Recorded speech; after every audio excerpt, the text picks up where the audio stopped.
Good afternoon. Welcome everyone who's joining the Influencer and Tribe Dynamics webinar this afternoon. Thank you for your time. We're just going to wait a couple extra minutes. The people are still flooding in, so we'll wait until the number is settled and we will start.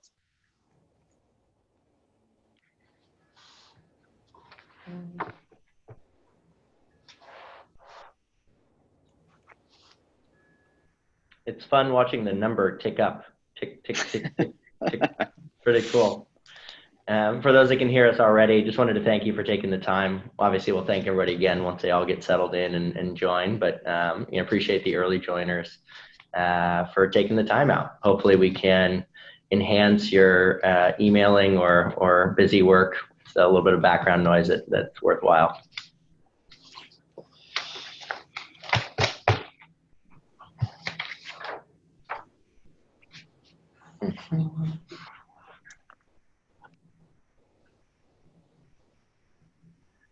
Okay, I think we're going to start and we'll let people join as we continue. So once again, thank you for joining the Influencer and Tribe Dynamics webinar this afternoon. Today we're going to be talking about building your beauty business with product reviews and social content. We have two fantastic speakers who are going to introduce themselves shortly. Connor Begley, co-founder of Tribe Dynamics, and Alex Kirk, director of B2B for marketing for Influenster. A couple of housekeeping points at the beginning. There is a Q&A section at the end of this webinar for 15 minutes. Somewhere on your screen, you should have the availability to type in any questions.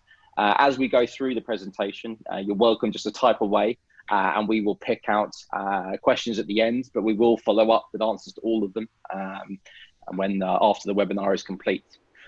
We will also be recording the webinar, so if you do need to shoot off early, get hungry, need a sandwich, don't worry, we'll record the entire webinar and send it to you in an email afterwards as well. So I'm just going to show you the agenda. So as I mentioned, we're going to start off with Influencer and Tribe Dynamics, just giving you a quick overview of their businesses, who they are, their experience, and a little bit about their organizations. Influencer did a fantastic survey, which they're going to review and talk about in this webinar, about the social media usage findings and how sentiments and latest trends are taking place in their space. And then we will finish off with Connor, who's going to talk about EMV and how that kind of correlated to the analysis from the original survey, and just general trends, volume, and growth that we are seeing across both, the beauty space. And as I mentioned, the final 15 minutes will be the Q&A. So I'm going to hand over to Alex to kick off the introductions for Influencer. Thanks, Ben. Hi, everyone. I'm Alex Kirk, Director of B2B Marketing at Influenster. For those of you who may not be as familiar with our company, we're the leading community for product ratings and reviews. We have just about 40 million reviews written year to date by our 6 million members who are avid consumers, particularly with beauty products.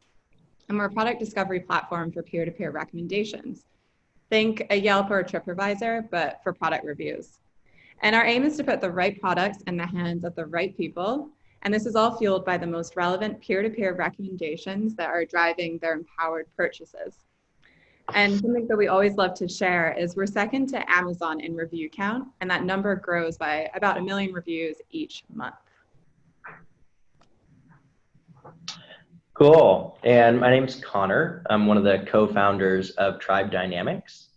And Tribe is a company that's built for brands, and specifically for the internal teams within those brands that are managing influencer relationships. Our primary categories are the fashion and beauty spaces.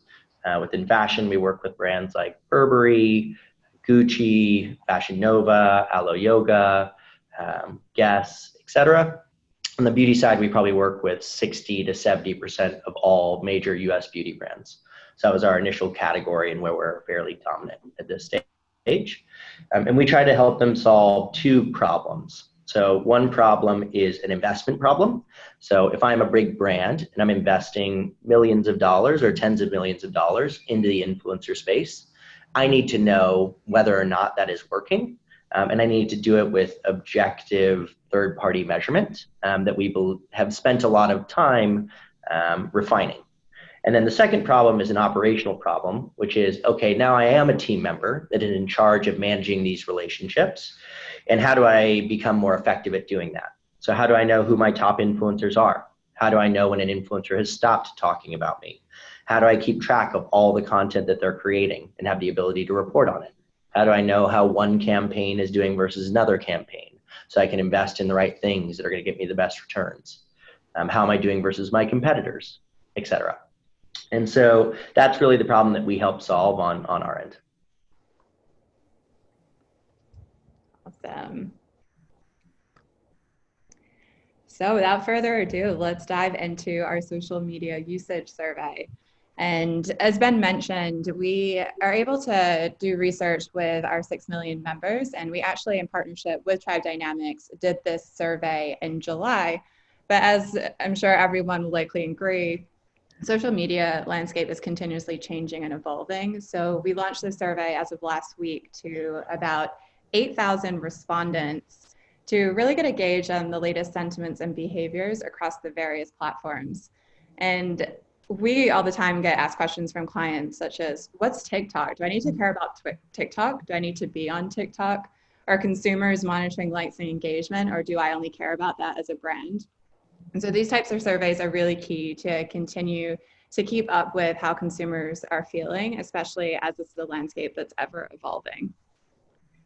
And this is just a quick snapshot of the breakdown of those respondents that we spoke to. So as mentioned, we had about just over 5,000 people respond in July. And as of last week, the new survey that we've launched with a few new updated questions, we had around 8.4 thousand members.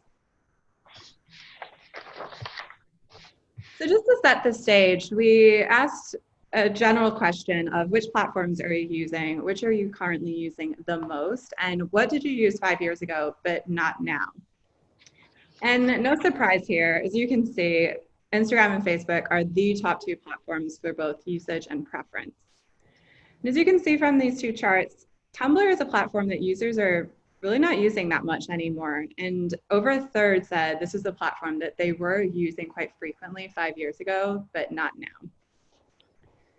What about TikTok? So as mentioned, there's been a lot of noise and emphasis on TikTok, and this has been quoted as the emerging platform, particularly for Gen Z. And while we see that the percentage is still relatively low at 16% of those who are using, this number did double over the past 4 months. So since the last time we took this survey. That's a lot of growth. Doubling in a few months is crazy. Are you on TikTok, Connor?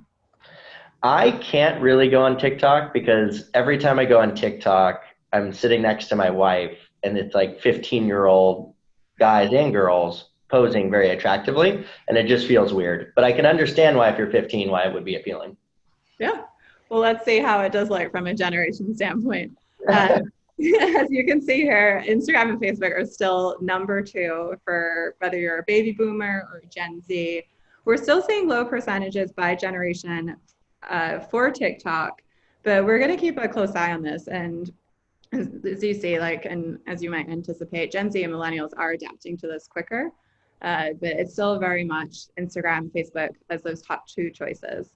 And then what we see holding third place for boomers and Gen X are YouTube, and then the bronze is with Snapchat for millennials and Gen Z.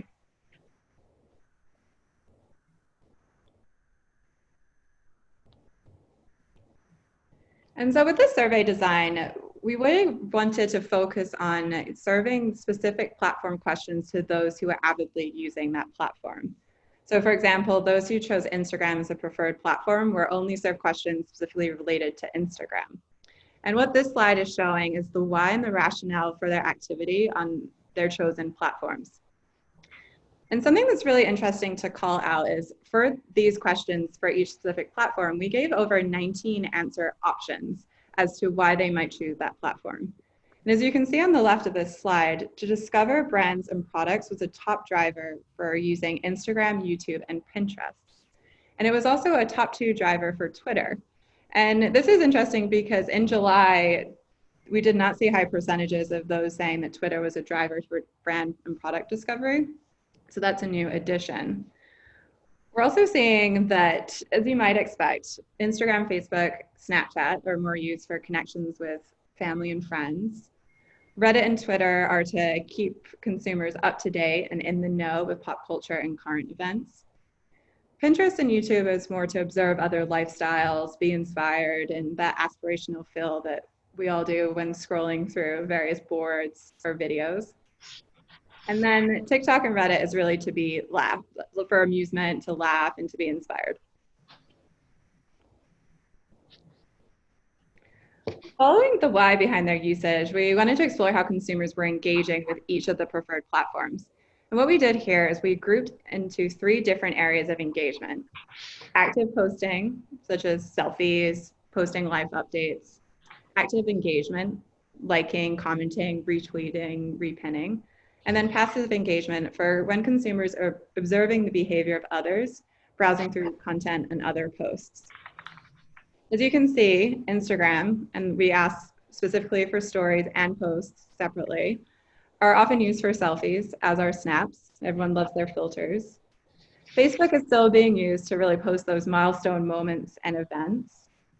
And YouTube, as you might anticipate, is really for watching and posting their favorite beauty and or style looks and tutorials. And then where we see the more passive engagement for TikTok and Reddit, this is really where users are observing. They're scrolling through their feed and they'd rather be entertained by the content of others versus putting themselves out there and posting their own content.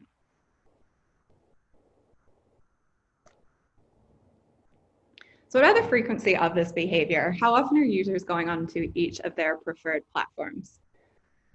There's a few interesting callouts here.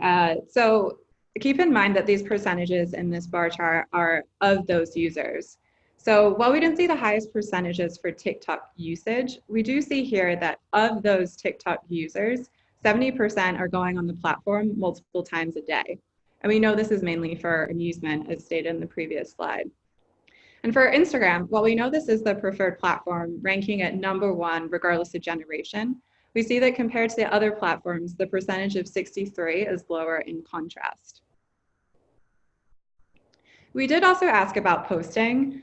And what we saw here is that on Instagram, users are posting posts and stories on average about every few days. On Facebook, a third said that they would never post a story, specifically about our posting. The percentages for going on Pinterest and pinning are comparable. And then for Snapchat, users stated that not only were they going on the platform multiple days, but during these times, they were sharing and watching stories. And then we found overall that 8 in 10 agreed that while scrolling through their feeds, they're actively checking what has been commented in the engagement of their friends and followers' posts.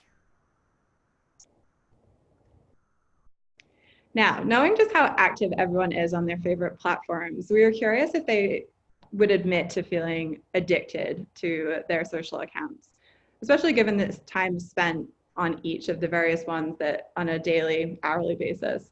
And it's surprising that close to 60% said they were not addicted. Do you believe that, Connor? I don't know. I think that people like to feel like they're not addicted, but they really are. Yeah, I feel like I agree. Well, of those who were brave enough to say that they are addicted, the 44%, 3 in 4 said that Instagram is the platform that they're addicted to, which was followed by over half saying Facebook, and then about a fourth saying Snapchat and YouTube. And the remaining platforms were all less than 15%. So we were also curious if consumers felt like deleting their accounts at all, especially for those who said that they felt addicted. And we found that 41% have considered deleting a platform. And what's interesting is this number has increased by nearly 10% since our survey that we conducted in July. So that number has gone up. And of those who have been considering deleting accounts, 72% said that they felt like deleting Facebook specifically. And close to 1 in 4 have confirmed that they deleted an account, and 40% stated that the account was Facebook that they did. That's not good for Facebook. No, but this slide will kind of have a positive spin. So with everything going on with Facebook right now, negative press about fake news, data breaches. I mean, every day I feel like we're hearing something or Mark is in trouble for something. We wanted to get a gauge of their sentiments around Facebook. And 29% stated that they're a little bit more cautious with what they're reading, posting, and following. They're taking at face value. 28% said my behavior hasn't really changed. And then 22% stated that they're much stricter with their privacy settings. Yet, despite everything going on, 48% said they're likely to continue to post about the same, and 42% will continue to use the platform in the same manner. We also asked similar questions in regards to Twitter, specifically because there is such a political presence on Twitter these days and over the past few years, and especially with this increase of celebrity conversation, whether that's feuds or flirting. And we saw a similar response that people are taking it all in, taking in their stride, and 42% agree that they will continue to tweet at the same frequency, and 39% said they'll use the platform in the same way. Now, what about Instagram removing public likes? Are users worried about this update? So while currently around just over half of Instagram users agree that they're checking how many likes someone's post receives. So they're going through and they're actively going and making sure like, oh, am I getting more likes than my friend or this person I'm following? When we asked them if they would care if Instagram would remove this feature, we found that 64% said they would not be bothered. And 23% said they would be devastated, and 12% said they would be relieved from the pressure. And overall, close to 60 said that they would likely post the platform the same, and 39% will use the platform just as often if likes were hidden.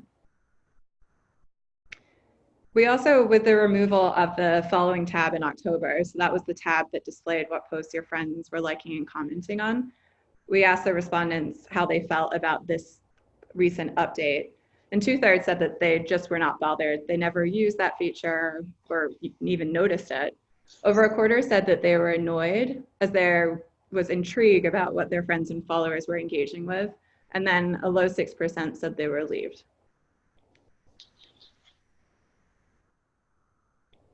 Now that we spent time with the latest platform highlights, we wanted to take some time to chat about influencers and social media personalities. So we asked consumers if they felt that influencers produce authentic content, and close to 60% said no. However, when we followed up with the question, are you still consuming content by social media influencers, 3 in 4 said that they were. And looking at the rationale as to why they keep following the influencers that they do, 80% chose authenticity as their top reason, which makes sense, and I don't think there's too many surprises there. And then 58% agreed that when they deem an influencer as authentic, then they'll likely trust his or her product recommendations.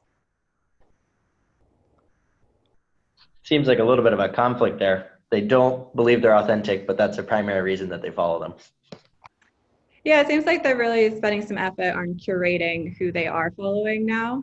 And just to get to kind of some of the reasons as to how they are deeming that criteria and that selection, we see that it's not, as we've seen this trend happening over the past year, it's not about those that have millions of followers or even moderate followers or those that are celebrities. Those are actually the lowest 3, as you can see from the bar chart. They're leaning more into those social media personalities that are funny. They're really looking for that great high quality beauty looks and tutorials, looking for inspiration. And then they're really thinking about those that have niche audiences that align with their interests.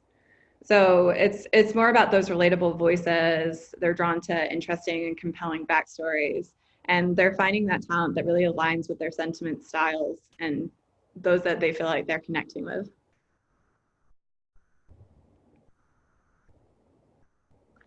And then for the purchase journey, so how does this all tie in together?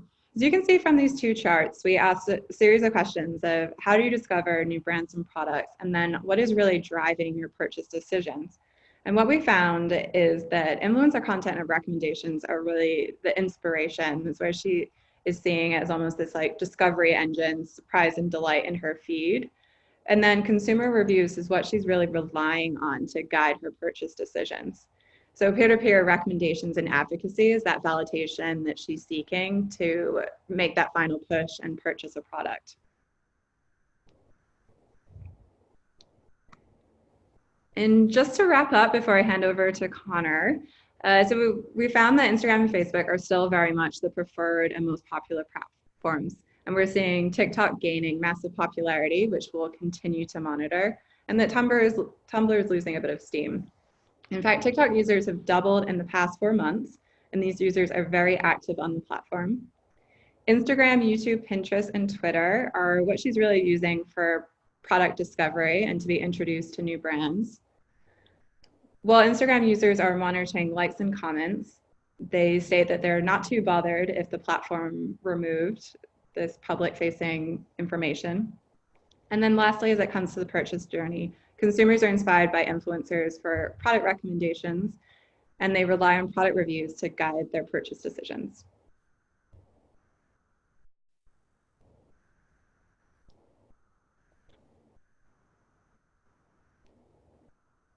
I'll hand it over to you, Connor. Oh, I was talking on mute. Sorry about that.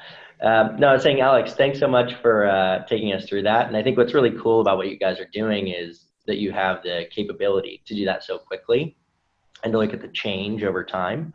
The growth on TikTok is impressive and kind of what I would expect.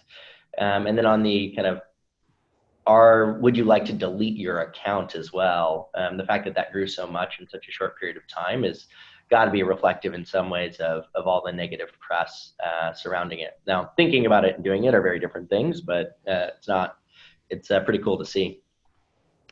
No, thank you. We love keeping a pulse on everything happening. Cool. So I'll go ahead and kind of take over here. So to take you through what the research is that we did, what we thought was a really, really cool opportunity with Influenster was to look at the relationship between all of the content that's getting created on social media by the influencers that we track and the relationship between that and review volume. So like, are people actually leaving reviews online? And I think some of the theories here were that, somebody that is following a YouTuber online is more likely to be somebody that would leave a review on ulta.com because they're a more digitally savvy consumer. And so we wanted to explore that and see if there was a relationship, and if there was a relationship, where did that relationship exist? And so the way that we started that analysis was first by breaking the brands into different categories. So what we wanted to do was look at kind of what are the different categories of brands, and then how did the behavior in terms of both influencer content and review content vary across those different categories. So the 4 categories that we looked at were, one was, we called it red. So this is low growth and low volume, meaning not a lot of reviews, not a lot of growth, or not a lot of influencer content, and not a lot of growth in that content. Emergent, which was high growth, low volume. So these are the brands that are emerging right now and growing really quickly in both categories. Green was high growth, high volume. So these are the brands that have really established themselves and are still growing really quickly. And then incumbent brands, which have potentially saturated the market a little bit, have gotten to a really high volume of both reviews and influencer content, but their growth has slowed down, which is understandable, right? You can only get so big in a lot of ways. And just for context on the data that we were tracking, this included the top 100 brands across hair care, skin care, and makeup within both data sets. So ours was ranked by EMV, which is our estimate for the amount of value that influencers are generating for the brands, and in review volume on influencer side. And we track the top 50,000 influencers within the US that are lifestyle based. So that's fashion, beauty, etc.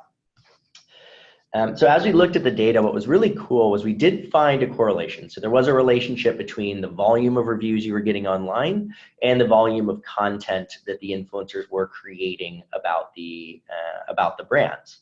But the more interesting finding that we had was that there seemed to be a lag effect when it came to review volume and EMV, which is our kind of estimate for influencer value being generated. And so what you'll see there is that the fastest growing brands by review volume in 2018 to 2019. So from first half of 2018 to the first half of 2019, saw 4.5x the growth rate in post count and 2.5x the growth rate in earned media value during the previous period. So from 2017 to 2018. So what we're looking at here is, you see a large volume of social content online, which is typically discovery. So that's somebody getting inspired to check out a brand, maybe even make a purchase. And then some period after making that purchase, they go online and they leave a review, which makes a lot of sense in practice. But I think just looking at the data, it was really cool to see that relationship. And I think the other thing that's really cool about it is that means that the investments that you're making in building these relationships, getting to know these influencers with the goal of getting content created, is having downstream effects in terms of reviews being left on platforms where it can have an effect on purchase decisions. Because often what people will do is they'll see a really cool YouTube video talking about a particular product, then they'll Google that product and look at the reviews for that product. And so if they aren't there, it makes that conversion rate a little bit lower. So it's pretty cool to see the downstream effects there.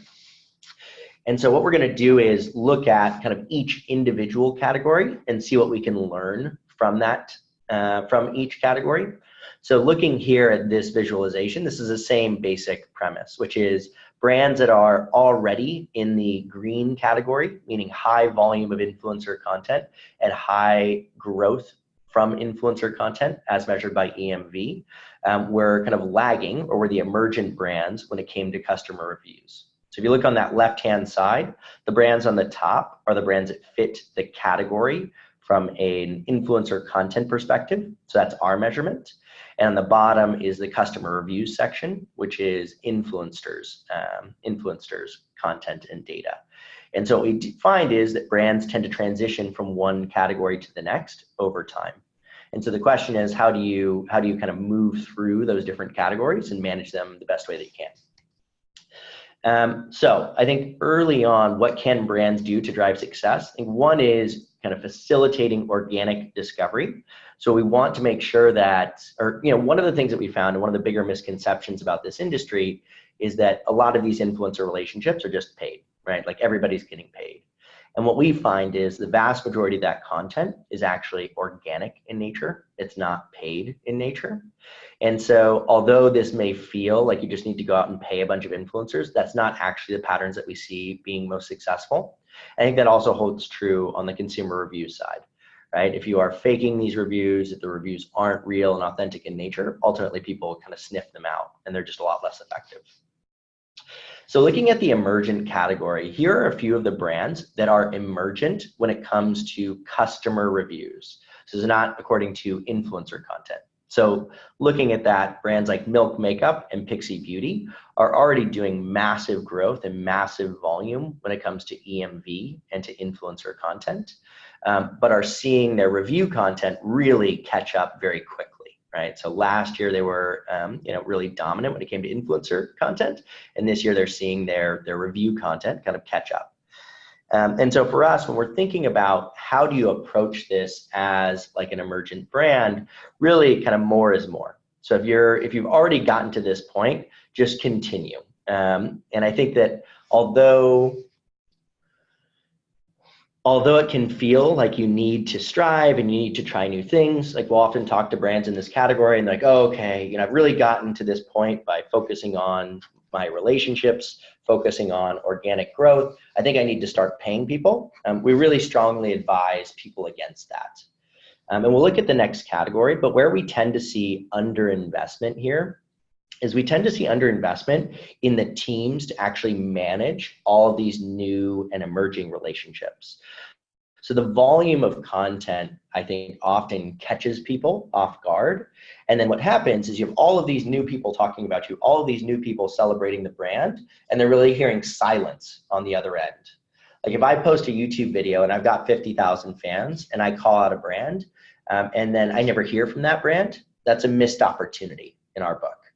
And again, where this becomes really hard is as you scale up into these higher growth categories, like where Pixie and Milk is at, you're looking at upwards of 100,000 pieces of influencer content a year.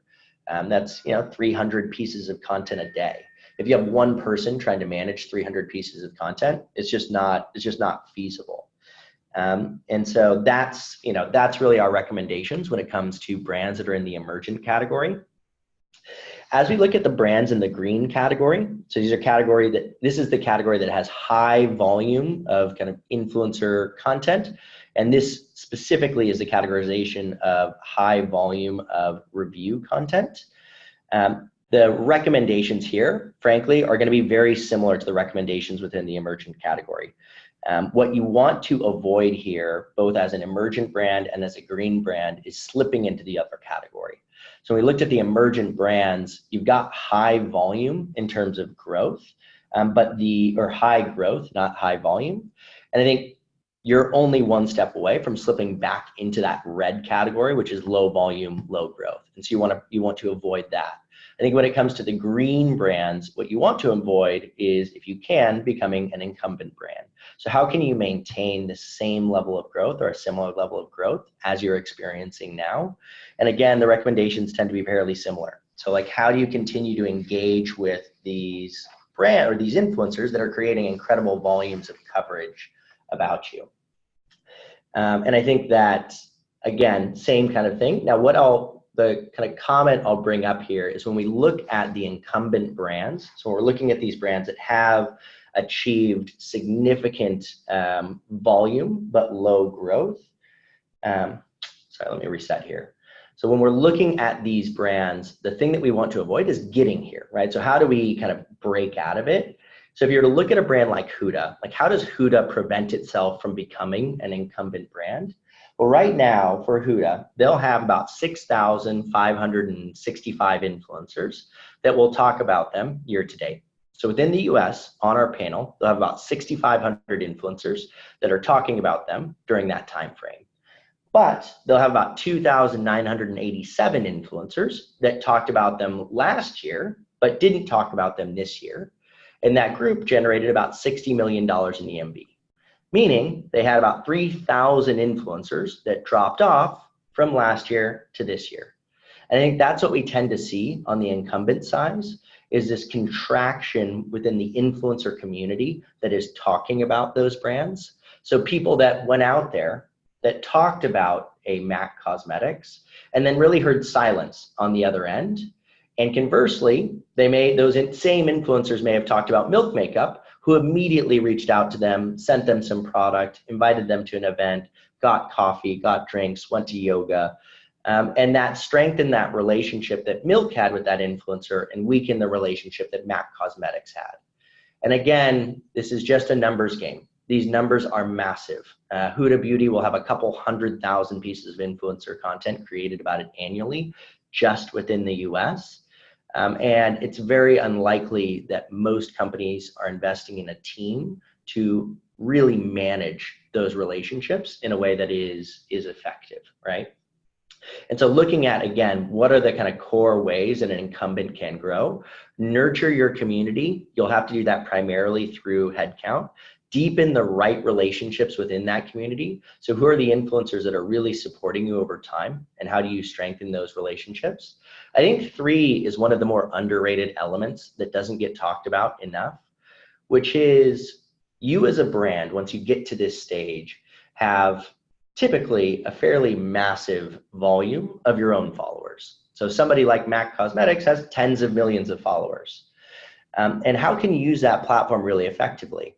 Well, if you have Susie the Instagrammer, who's got 10,000 fans, who talks about MAC, and then MAC reshares that content onto their channel, that's going to add an extra 5,000 followers to Susie the Instagrammer.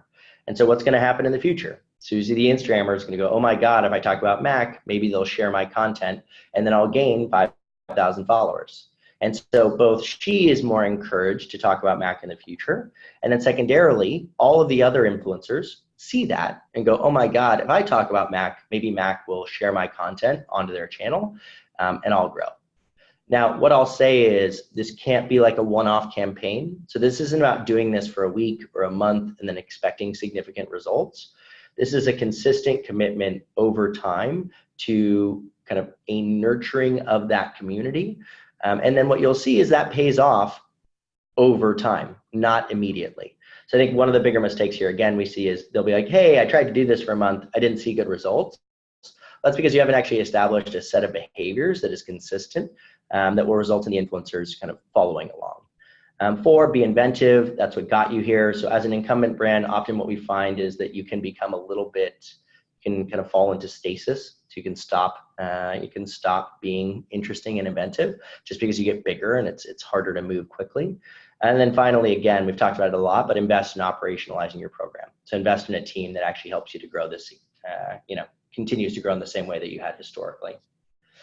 And then red, heritage brands. Again, what we find here is there's typically a couple areas of investment. One area is on the influencer team side. So how do I continue to invest in a team? The other side is on the product side. So one of the things that we tend to see be underinvested in is in the actual quality or the inventiveness on the product side. So when we surveyed the influencers and we asked them about like, hey, what motivates you to actually talk about a brand? 77% of them said product quality is the top motivator for them to actually talk about a brand. So if you don't have inherently interesting or high quality products, it's very unlikely that influencers are actually going to talk about you. And then secondarily, what they said was what causes you to stop talking about a brand? About 68% of them said that they would post about a brand less frequently due to poor communication. So on the why does an influencer drop off? It's typically poor communication and poor product quality. And why does an influencer talk about you? Good product quality, good relationships. And so for these brands that are typically heritage brands, how do they increase their relevancy when it comes to the digital landscape? We see it as being both I have to invest in really cool and innovative products that people want to actually talk about. And I have to invest in the team that is going to, increase the likelihood that those influencers talk about those products. So how do I introduce those products to a new audience? How do I really motivate the people that are already talking about those products? And I think finally, looking at kind of community versus celebrity opportunities, often what we'll find is that heritage brands still focus really heavily on the celebrity. So the Kate Moss back in the day. And I think for us, we found that is just not a strategy that tends to win. And every time you pay or you highlight somebody that is not already an active part of your community, what it does is it discourages all the other people that are talking about you organically from talking about you in the future. And so for us, kind of not focusing on the celebrity opportunity and focusing more on how do I build my community that's already supporting me is another area that we think is really important. And I think that's it. I think that's awesome. Kind of the gist of what I've got.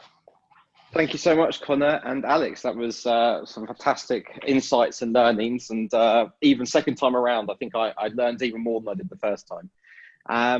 So now's time for any questions. As I mentioned at the beginning, there is a section on your screen somewhere where you can type in questions.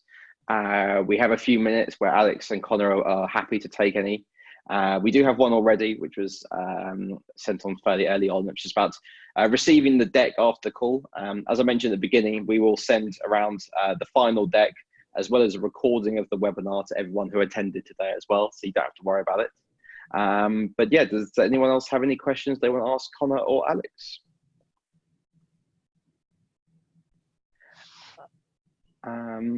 So we have a question here, probably to do more for Influenster, which is, do you have any demographic information related to the survey results that were discussed? I know there was some mentioned within the slides. I was wondering if there's any other information that we have available to share. Yeah, so for this specific survey that went to the 8,000 members, in terms of the demographic breakdown, we had about 73% that were millennial. So we're defining millennial as those that were born between the years of 1981 and 1997. And then we saw 12% were Gen Z, about 13% were Gen X, and then a smaller percentage of baby boomers. And then we had a pretty ethnic mix of the breakdown in terms of ethnicity. And we can definitely follow up with more demographic breakdown when we send through the final report. Awesome, thanks. Super impressed you managed remembered those numbers that quickly. I would have forgotten by now. Sure. We got the next question is for Connor. Does Tribe Dynamics track stories? And is there any updated stats regarding how consumers react to stories versus posts, and which do they prefer for what? Yeah, it's a really good question. So within the data that was presented and the competitive data that you guys see, there isn't any stories content included there. I think we have within the software begun to track kind of stories themselves. So you can keep track on a Saturday. How do you keep track of all the posts that are happening on a Saturday without having to log in and screenshot them and email them to myself so I can put them in a Word doc? What we are working on is predicting engagement based on some kind of trial data that we have. So how can we look at an individual story without knowing how many people viewed that story, but predict that information using a combination of artificial intelligence and training data. So that is something that we're working on. We're probably going to be releasing it in December is the plan. But that isn't something that is currently available within the software, but should be available by the end of this month. And it's a pretty big deal. I think in terms of influencer content, I think what you find is the content splits. So historically, you would see a lot of like unboxings in static posts. You won't see those anymore. I think you'll see a lot of Instagram stories that lead up to the Instagram post. So let's look at, or here are my 6 posts that lead up to an individual look. I also think that you'll see, you're starting to see really fast pace tutorials within Instagram stories. But yeah, that's generally what we're seeing and how we're measuring it right now. Awesome. Fantastic. Thanks, Connor. Audience is really helping me here with alternating between people. One for you, Alex.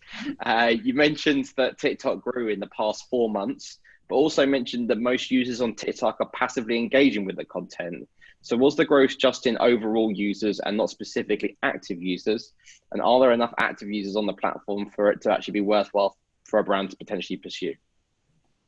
Yeah, that's a great question. Thanks, Sarah.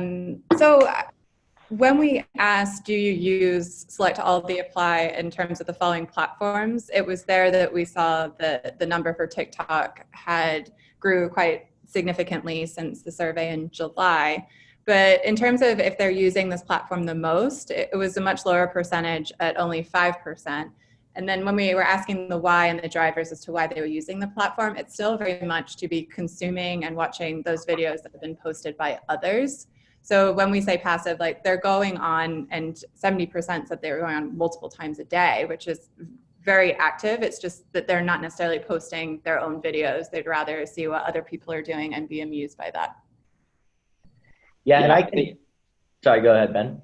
Yeah, I was going to say, I feel that's just the kind of trend that I'm feeling. It's the hype is making people download it, but it's the actual usage is something that may play out over time. I think that leads on nicely to the next question, which is someone said, is this going to be something similar to like, Twitter or Vine, where over time it just phases out? Yeah, I think the only thing that I'll add to that I think is interesting, which is I've found that social media platforms tend to kind of capture generations. So what you find is, for our generation, it's very much like Instagram. For our parents' generation, it's very much Facebook. For my wife's younger brother, who's 21, it's very much Snapchat. And the reason for that is there's a lot of lock-in where it's like, oh, wherever my friends are, that's probably where I'm going to be. And in order for me to move to something like TikTok would require all of my friends to move as well. And so that's part of the reason that you don't see it really cross generations too often. They had a little bit of a weird situation where Facebook became like the parents' platform. But in general, I think that's a thing that I've thought a lot about. And I think with TikTok, what's really interesting is I do think it's capturing a generation that is different than Snapchat, that is different than Instagram, that is different than Facebook. Whether that can be sustained over time, I think is a big question. I think where something like Vine failed was that there were already existing platforms that really owned those generations.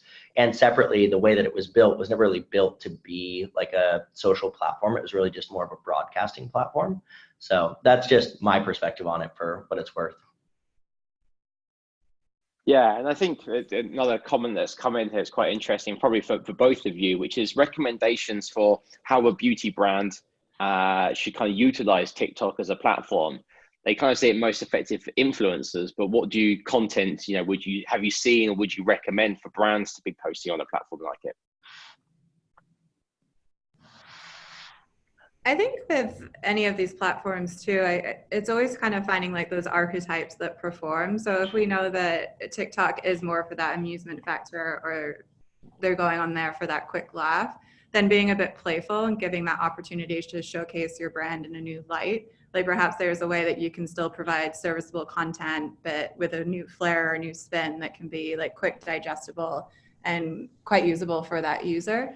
So I'm always a big fan of testing out to see what works and leading with your brand identity and having like that more playful surprise and delight atmosphere.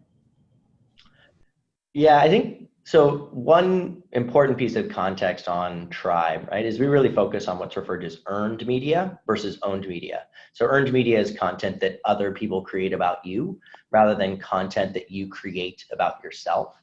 And I think what we found is that, brands, and this is again, it's coming from a very biased perspective because obviously we've built an entire company around earned media versus owned media, which is what this is referring to, which is like, what do I create about myself? I think one of the underinvested areas here, and I mentioned it earlier, is like, how do you leverage your brand platform to celebrate the community, whether that's the influencers, the consumers, or otherwise? I think generally brands really like to create content about themselves, but ultimately that content ends up being some of the least interesting and engaging content created about the brand. And so for us, that's definitely what we focus on. I can't provide very specific recommendations on like what you should create about yourself that isn't celebrating the community, but I would encourage brands to really utilize the platform to celebrate, because it will ultimately result in significantly more coverage over time. And if you look at the volumes of coverage, like Huda Beauty can't create 200,000 posts about themselves a year. The broader influencer community can, and that's just much more impactful in general. Cool. I think that kind of wraps up into the last question, Connor. Connor was just asking about Tribe Dynamics' capabilities with TikTok, and I think we probably answered it in a few different posts here. It's just too early days, and we're waiting to see how it goes before putting that investment. We agree with that? Exactly. Yeah, I think for us, we've got a few things on the roadmap that are really important that people will see as they come. I think for TikTok, we want to make sure that it's really going to last before we invest in it. At the same time, I think that some of our more forward-leaning brands are investing in this really heavily. So e.l.f. is investing in this, Too Faced is investing in this, and they're seeing really good returns from what we've been told. So it's definitely looking in the positive direction, but it's not something we're working on today. Fantastic. Awesome. I think that's everything. We've answered all the questions. Been fantastic having both of you on the webinar today. And as I mentioned, we will be emailing the final deck and the recording of the presentation to everybody in the next couple of days. Thank you very much for attending, and have a great rest of your afternoon. Bye, guys. Thank you, everyone.